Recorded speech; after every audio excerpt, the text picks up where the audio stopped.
tardes, doctor. Hoy nos encontramos ante el doctor Nelo Rojas Coronel, doctor en Derecho de la Universidad Federico Villarreal, maestro en Derecho Constitucional de la Universidad Federico Villarreal y fiscal adjunto provincial titular de la Fiscalía Provincial Mixta de Cajatambo, correspondiente al Distrito Fiscal de Huaura. Doctor, ¿cuál es su posición respecto a la interpretación constitucional? Hola Darwin. Bueno, este tema de la interpretación constitucional es un tema importante. A ver, para entender el tema de la interpretación constitucional, en realidad hay que entender una discusión de un Estado legal de derecho y un Estado constitucional de derecho. Para entender el Estado legal dentro de lo que en el discurso doctrinario se ha establecido, la figura principal es el legislador. Entonces, el contenido del derecho, digamos que va a ser lo más principal, lo más importante, es lo que el legislador establezca. ¿Sí? Entonces, en el Estado legal tenemos como figura principal el legislador. En el Estado constitucional de derecho, en el cual se entiende que todo el trabajo del legislador tiene que estar en conforme a la Constitución, el personaje principal, digamos, ya no es tanto el legislador, sino el juez, porque el juez tiene que interpretar, las normas conforme a la Constitución, desde y conforme a la Constitución. Por eso es que el juez es importante en este Estado constitucional de derecho. De manera que en este cuadro ya podemos entender el tema de la interpretación constitucional. Cuando existía el Estado legal de derecho, donde la ley era lo más importante, y si bien existía ya la Constitución, pero esta Constitución era como algo formal, existía, pero no tenía fuerza normativa, es decir, que estábamos hablando de una Constitución política, más no una Constitución normativa. Ya con el Estado constitucional, la Constitución no solamente es política, sino también normativa. Cuando estábamos en estado legal, había, criterios interpretativos. Uno de ellos, por ejemplo, era el literal, el otro teleológico, el otro sistemático, histórico. El literal se refería, a la significado literal de los elementos que tenía un dispositivo normativo. El histórico era la interpretación que se tenía sobre un dispositivo normativo, con anterioridad. Es el histórico. El teleológico era una interpretación basada en valores, y el sistemático era una interpretación de un determinado dispositivo normativo en relación con otros dispositivos normativos.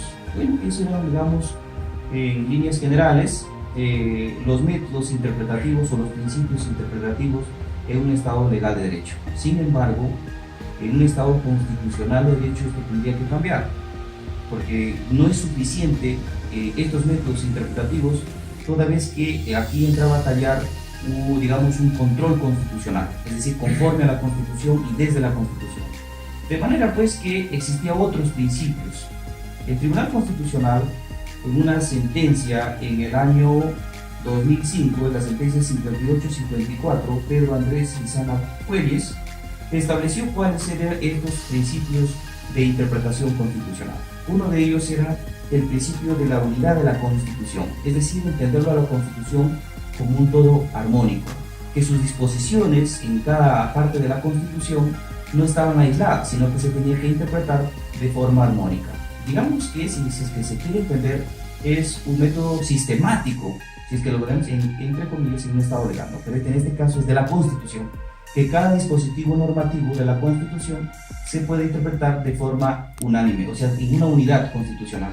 El otro principio es el de concordancia práctica, que esto se refiere a que los dispositivos normativos de la Constitución que contienen derechos fundamentales y valores constitucionales, ninguno puede, desaparecer, sino que hay que concordarlo uno con el otro. Esa es la concordancia práctica, es decir, que no hay que descartar un valor inmerso en un dispositivo normativo, sino que hay que, si se puede restringir, se podrá restringir en cada caso concreto, pero de ningún modo,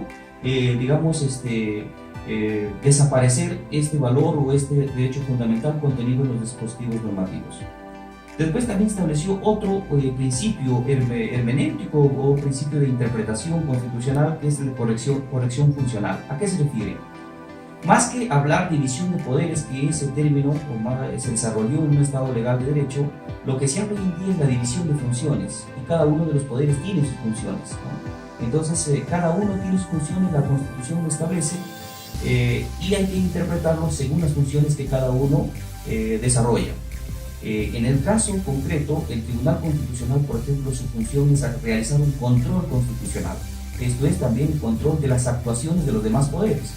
Así, en este caso, por ejemplo, cuando el Jurado Nacional de Elecciones interpretaba o a su juicio entendía que era la última instancia, el Tribunal Constitucional, bajo este principio, explica pues que si bien es cierto tiene su función, es como última instancia, como Jurado Nacional de Elecciones en los procesos electorales, no obstante tiene que estar sujeto a un control constitucional de sus actos. Por eso es en virtud del principio de corrección funcional. Si bien es cierto cada uno tiene sus funciones, pero cuando estas funciones, digamos, se extralimitan, vulnerando derechos fundamentales o contenidos constitucionales, pues tiene que haber un control constitucional. Después habla de otro principio de la función integradora, que es, digamos, un principio referido a que debe considerarse, si bien es cierto, digamos, se debe integrar, pacificar y ordenar las relaciones de poder. Sabemos que hay distintos poderes, pero siempre la interpretación constitucional debe pacificar o relacionar, digamos, cada una de estas funciones. Y finalmente habla de la fuerza normativa de la Constitución, que a mi juicio debió ser el primer principio.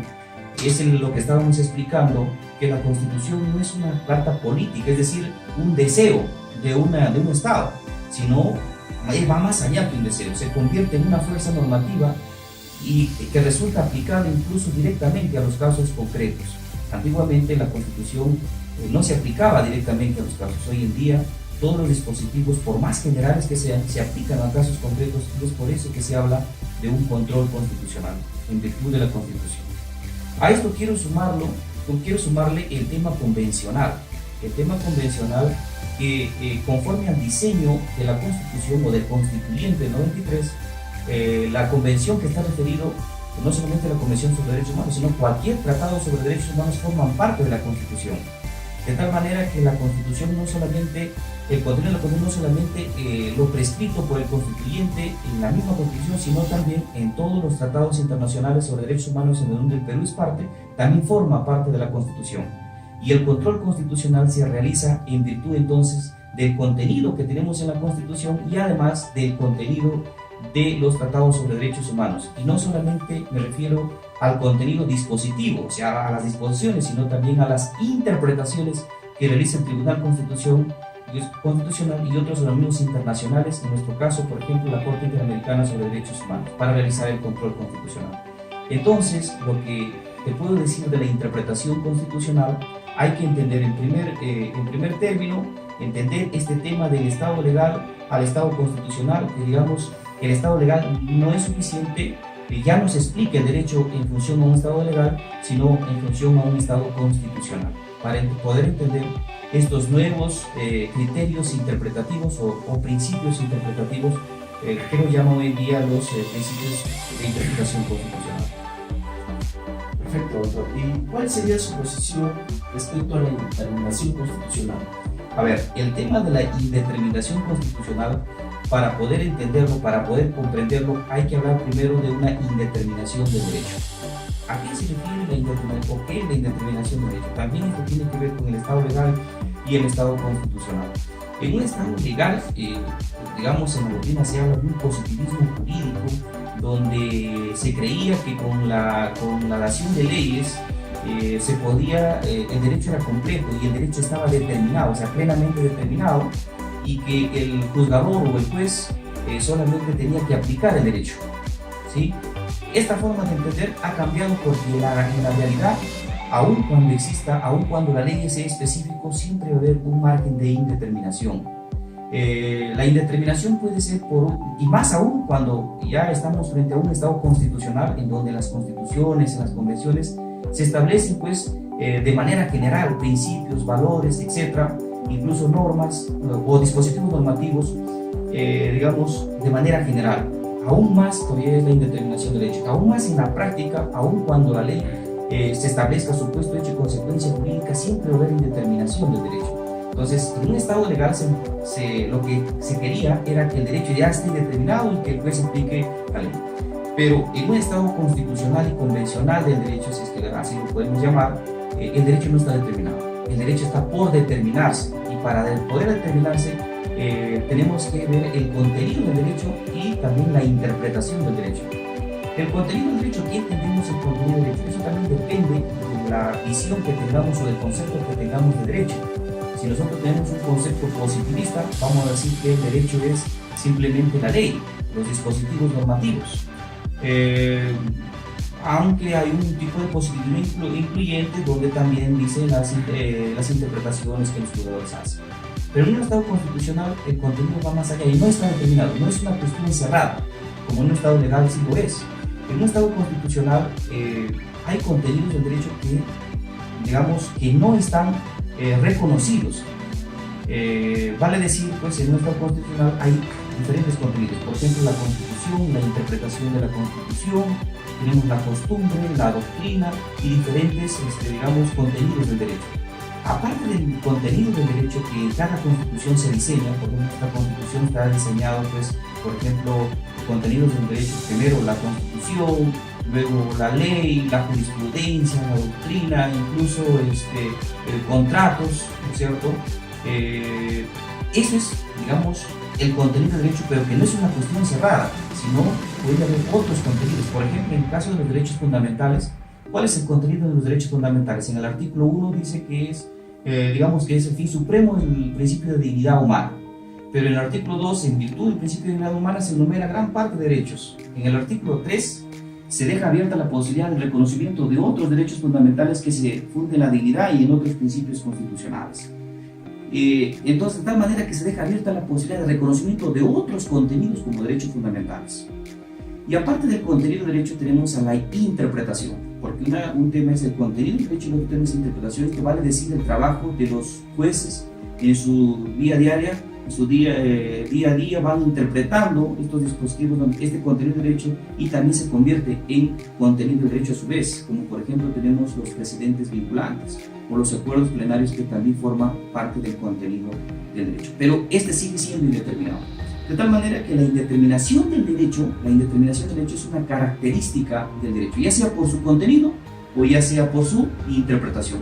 Por su contenido, por ejemplo, hay vacíos legislativos, hay dispositivos vagos, imprecisos, ambiguos, etc. Esos son problemas de contenido, indeterminación del derecho por su contenido. Pero también hay indeterminación del derecho por su interpretación, porque no todos los jueces en su labor interpretan un dispositivo normativo de la misma manera, ¿sí? Cada juez tiene, digamos, puede interpretar de diferente manera, y allí también tenemos otro problema, que es la indeterminación del derecho. Problema sí, una característica del derecho. ¿Cómo solucionamos esta indeterminación del derecho? Lo solucionamos mediante mecanismos, uno de ellos, por ejemplo, a nivel jurisdiccional, a través de los precedentes, donde los más altos tribunales, en nuestro caso el Poder Judicial, la Corte Suprema, también tenemos el Tribunal Constitucional, van determinando el contenido. Si hay un vacío legislativo, hay un precedente para llenar ese vacío. Si el dispositivo normativo es vago, vamos a solucionarlo con un precedente para, digamos, identificar con precisión cuál es el dispositivo normativo. Y de manera interpretativa también, interpretan cuál es la debida interpretación de un determinado dispositivo. Tanto el Poder Judicial como el Tribunal Constitucional, en los más altos rangos, en este caso Tribunal y Corte Suprema, van pues delimitando, determinando el contenido del derecho, y van también identificando la debida interpretación de un determinado dispositivo normativo. De esa manera, entendiendo en este marco, ya podemos entender lo que es la indeterminación constitucional. Si es que queremos, hay una indeterminación legal de un orden ordinario, de las normas ordinarias infraconstitucionales, y hay una indeterminación constitucional. Si queremos establecer cuál está más indeterminado, podemos decir pues, que más indeterminado está el contenido constitucional. ¿Por qué? Porque sus dispositivos normativos son más generales, y por lo tanto la interpretación también es un margen más amplio de interpretación, y por lo tanto más creación del derecho. Así el juez, que es, repito, el elemento más importante en un Estado constitucional de derecho, es el que tiene un mayor margen de interpretación dado a las características de los dispositivos normativos constitucionales y convencionales. Pero eso no significa que también en el contenido legal no existe indeterminación, también hay indeterminación de orden legal, por si es que queremos llamarlo, pero es menos. ¿Por qué? Porque la ley, siendo un desarrollo de la Constitución, se establece, digamos, los dispositivos son más específicos. Pero, repito nuevamente, en la práctica hemos podido ver que aun cuando tenga digamos, un nivel de especificación de los dispositivos normativos, las interpretaciones no son iguales. Y más aún si estas interpretaciones ya tienen que hacerse conforme a la Constitución. Por lo tanto, siempre va a haber indeterminación. Y el hecho que hay indeterminación es un problema, sí es un problema, pero este problema se puede solucionar con mecanismos que el propio derecho da, en este caso, a través del mejor, digamos, de manera más idónea, si podemos llamarlo, a través de los precedentes jurisprudenciales. Muy agradecido, doctor Melo, por su tiempo y por la diferencia. Gracias, David, también por la oportunidad.